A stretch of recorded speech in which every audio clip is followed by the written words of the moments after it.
Now, while we are talking about taxpayer dollars, let me tell you, and Donald Trump agreed with me at some point in time about this particular one. I have another UC. Elon Musk gets $8 million a day from taxpayers. Without objection. Thank you so much. Listen, if we want to start talking about who's donating to who and who's getting money, last time I checked, Elon Musk did close to $300 million to get him into office, and it seems like there was a direct payment right back to him. I get that it's not a not-for-profit, but at the same time, it is federal dollars. And you know what? Earlier, someone mentioned these hellholes, talking about the cities, right? Talking about cities being hellholes. I just want to point to Los Angeles. I'm sure that's one of the cities they were referring to when they said that.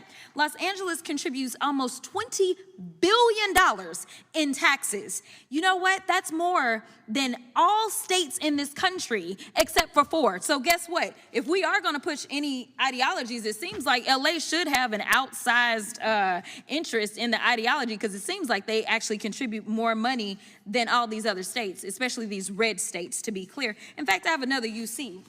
Without objection. All right, blue states are bailing out red states. I have another UC. Without objection.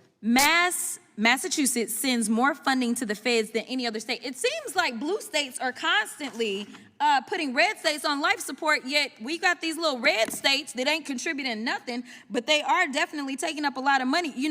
It is interesting because the governor in California, I don't know if you caught this, but Governor Newsom was talking about just holding on to his dollars, because California is what they call a donor state, meaning that they actually contribute more than they take from the federal government.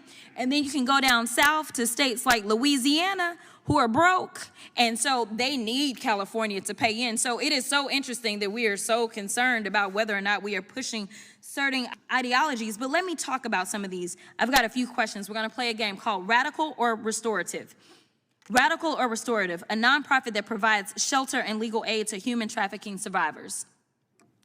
Restorative. A DOJ-funded program that mentors at-risk youth to prevent gang violence. Restorative. A grant-funded organization that helps women fleeing domestic abuse with housing and trauma support.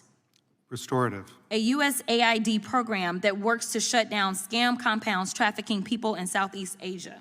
Restorative. A faith-based nonprofit helping migrant children reunite safely with family. Restorative. A community group receiving DOJ funds to reduce gun violence in cities. Restorative. And the final one is a global initiative that prevents trafficking and keeps people from being forced into labor or sold into exploitation. Restorative. Thank you so much, Mr. Ambassador. What's shocking is some of these programs are the very ones that Trump and my Republican colleagues are working to shut down, if we really want to look at who is doing the work to help us.